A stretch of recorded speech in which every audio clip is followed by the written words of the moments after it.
Hey everyone, I'm going to talk to you today about what this is. And what you got on the first day is you're going to use one of these for the rest of the semester.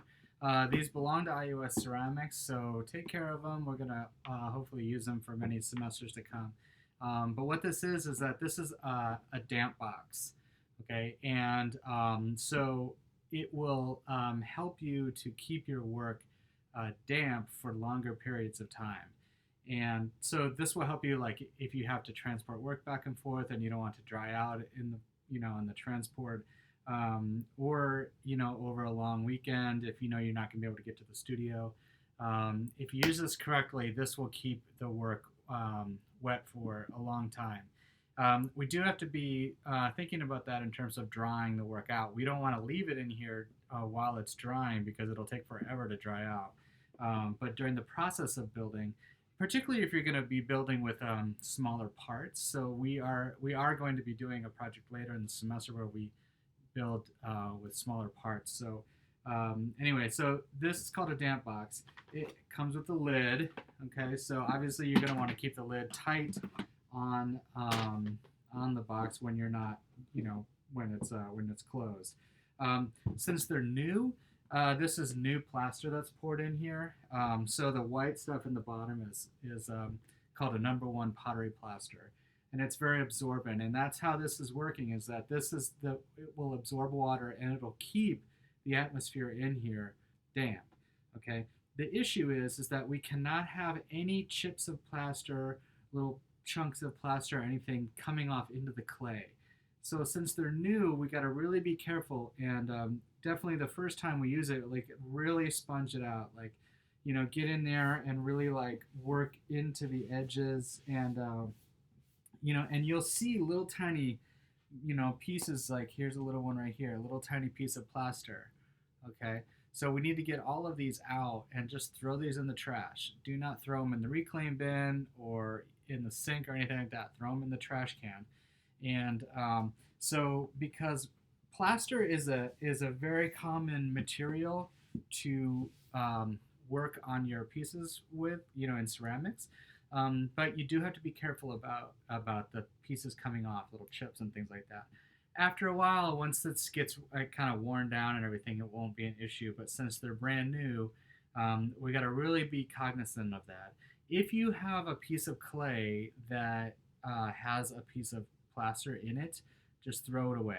Okay. Now, if it's one of your pieces, just dig the plaster out and throw that away. But if you have like a chunk of clay and you see that has plaster in it, we do not want that plaster in any way to go into the reclaim bin. Okay. It will go it. So what happens when you get plaster in your clay is that it'll stay in the clay and then it'll pop out after the firing. So it will even pop out through glaze. Okay, so and it'll make this ugly kind of like blister pop out thing. It's super ugly. Nobody wants that. So we just got to be careful about that. So anyway, just wipe it out really well. And what I would probably do is just kind of get in the habit of just kind of keeping an eye on these. Especially because it's the first semester that we use these. Then now the plaster has just recently been poured, like we just poured this yesterday. So this is already damp, like it feels damp. The plaster should feel, if it feels dry, then you need to put some more water into it. The plaster right now is a little damp, so this water is probably just going to build up on the surface. But if you reach your hand in there and it feels dry, or your work isn't staying damp, then you need to add some water. And what you do is just pour some water in there. Now, if it's dry, you'll see that plaster just absorb the water. If it's already too wet, the water will kind of build up on the surface. You don't want standing water in here. You don't want to take your piece, let's just say that this was a part that you were working on and you needed it to stay damp. You don't want that to sit in standing water, okay? Because then it'll liquefy the bottom and it'll likely crack. And so if you do have any standing water in there, so just kind of give it a minute. Like this is already kind of soaking in here. So you can see like I don't really have any standing water. There's a little bit of a wet spot right in the middle. But you see now it's gone. Okay, so that plaster just absorbed that water. If you have real dry plaster, it might absorb it even faster. So just keep this damp. That's the main thing. That's how it works. Um, then let's just say that you had a bunch of parts here that you wanted to keep wet. Okay. Now this is not going to rehydrate parts. So if the parts are already dry, that's not what this is for. This is to keep the parts wet. Okay. Then you just put them in there. You don't need to cover them when they're in there. Okay, and then you just close this, and if those are dry parts, but I just don't have any wet parts here. But anyway, that will keep those parts wet. Okay, so just another reminder: just be real careful of the plaster, the chips coming off. We don't want that.